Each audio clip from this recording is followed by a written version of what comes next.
Welcome to Mindset Monday, where we don't play nice with your excuses. This is the Bad Influence Podcast. Yeah, the one they warn you about. I'm Jordan Banderas, and I'm not here to cuddle you. I'm here to help you take back control of your mind. If you're tired of living in your head, overthinking every word, every reaction, every decision, this is your call to wake the hell up. Let's rebuild your mental game from the ground up. No filters, no family friendly lies, just truth. Here's the sentence that makes people uncomfortable. Some people don't leave their families because they're weak. They leave because they finally woke up. When love requires obedience, silence, or self-erasure, walking away isn't betrayal. It's the moment you reclaim your mind. The moment you say you cut off your family, people flinch for whatever reason. They call it cold, they call it extreme, they call it heartless. They say things like, family's family. You only get one. You'll regret this. They label you broken. Not the system that broke you. Because if you're brave enough to leave, then their silence becomes a choice. And that scares the hell out of them. Oh, yes, it does. People assume weakness because courage threatens the story they're still trapped in. If you can walk away from blood, they have to ask why they're still bleeding where they stand. They need you to be damaged, unstable, dramatic. Because if you're healed, their loyalty starts to look like fear. Your boundaries expose what they tolerated. Your distance removes their control. Your peace makes their chaos loud. You were taught loyalty meant endurance, that love meant compliance, that respect meant swallowing truth. You learned early that speaking up had consequences, tone checks, punishment, withdrawal. So, because of this, you learned to stay quiet, not because you were weak, but because you were surviving. Oh, yeah. So let me tell you something straight. I cut off my family, and I don't feel bad about it. Not a little, not secretly, not late at night when things get quiet. But I didn't wake up one day and decided to be cruel. I woke up after years of being controlled. There was physical abuse, emotional abuse, financial abuse, and I tolerated longer than I should have. Because I was trained to believe family meant obligation, that love meant sacrifice without limits. But love that requires self-destruction isn't love. Love that requires self-destruction is control wearing a familiar face. And control dressed up as family is still control. I wasn't part of a healthy family system. I was in a cult with shared DNA. Obedience was expected. Silence was rewarded. Questioning was punished. You didn't earn respect by growing. You earned it by complying. You didn't get love for becoming yourself. You got love for staying useful. I was expected to help, to give, to sacrifice, to hand over my hard-earned money. even when I knew I'd never see it again. And if I hesitated, guilt, shame, threats dressed as concern. That's what family does. You're selfish. You've changed. Yeah, I fucking did. And then something snapped.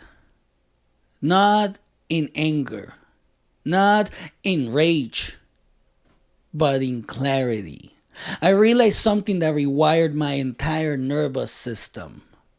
Love that demands obedience isn't love. Love that requires silence isn't safety. Love that punishes truth isn't family. It's control. And control doesn't get better with time. It tightens. And I want you to understand that because a lot of you are living the same hell. Living didn't feel empowering at first. It felt terrifying.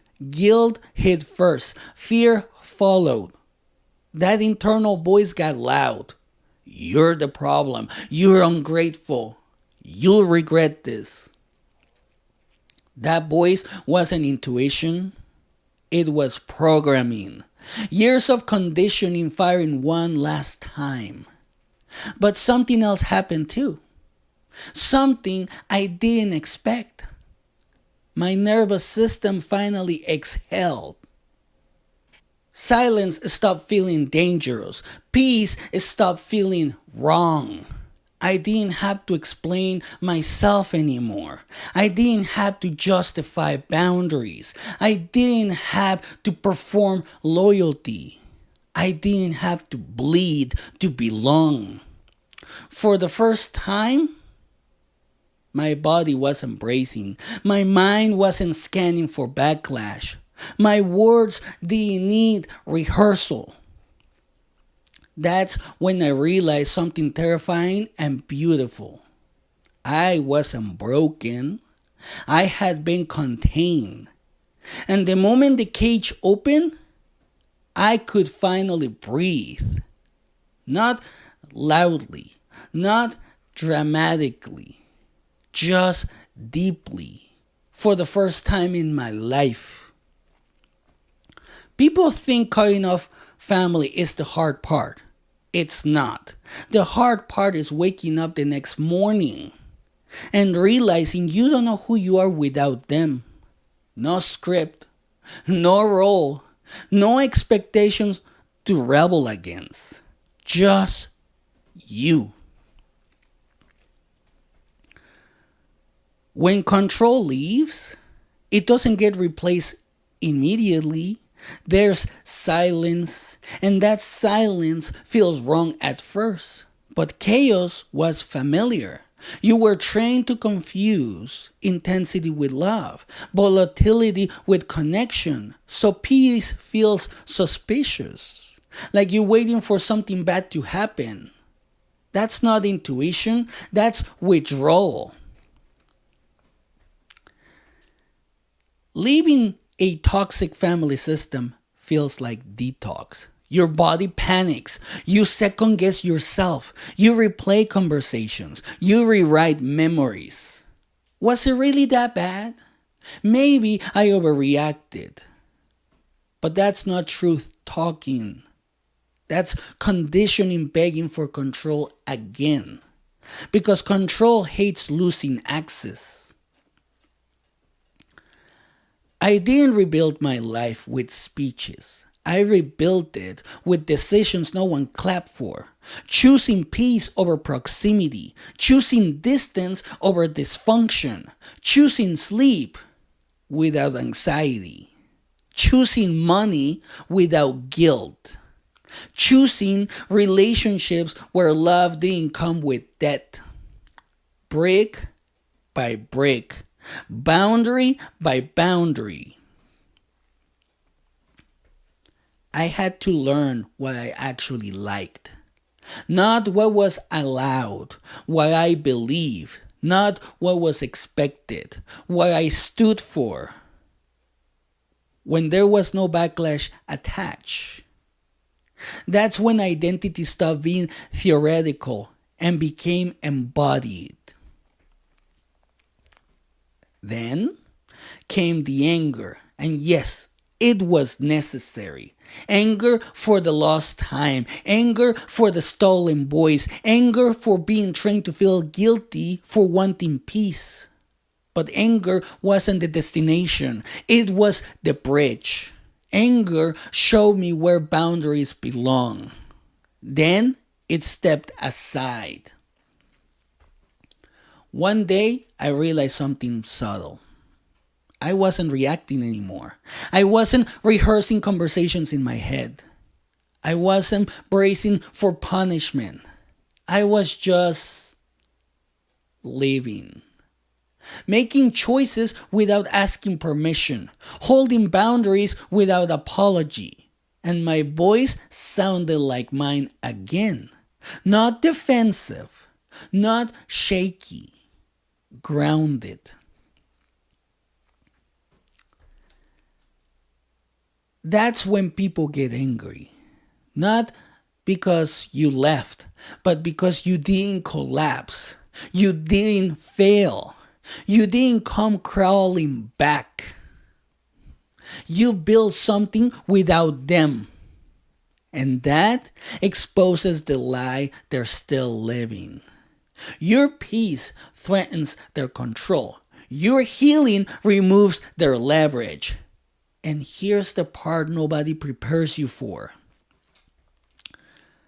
Freedom doesn't feel euphoric at first. It feels quiet, uneventful. And after chaos, that can feel terrifying.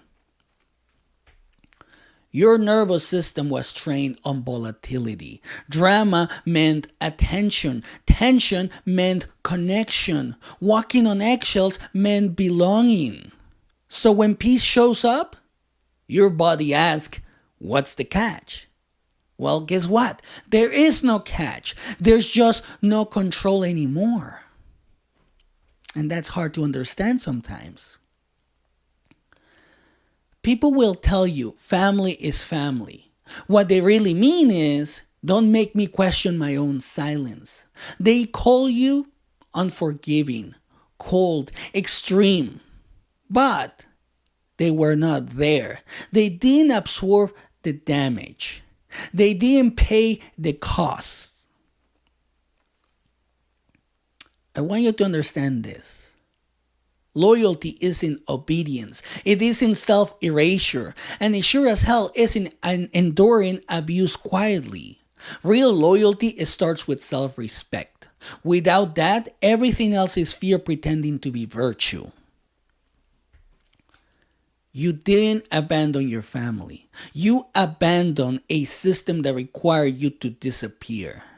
You didn't choose distance out of bitterness. You chose clarity. You chose mental sovereignty. And that terrifies people who never made that choice. You stop over-explaining. You stop justifying your boundaries. You stop auditioning for approval. Your no gets cleaner.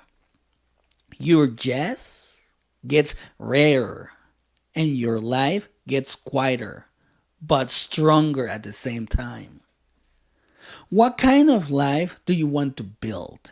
One that requires silence or one that allows truth? One that looks good from the outside or one that lets you sleep at night? So, say it with me. I don't owe access to people who hurt me. I don't owe loyalty to abuse. I don't owe silence to keep others comfortable. I choose peace over performance. You didn't leave because you were weak. You left because you woke up. And once you wake up, you don't go back to sleep for anyone.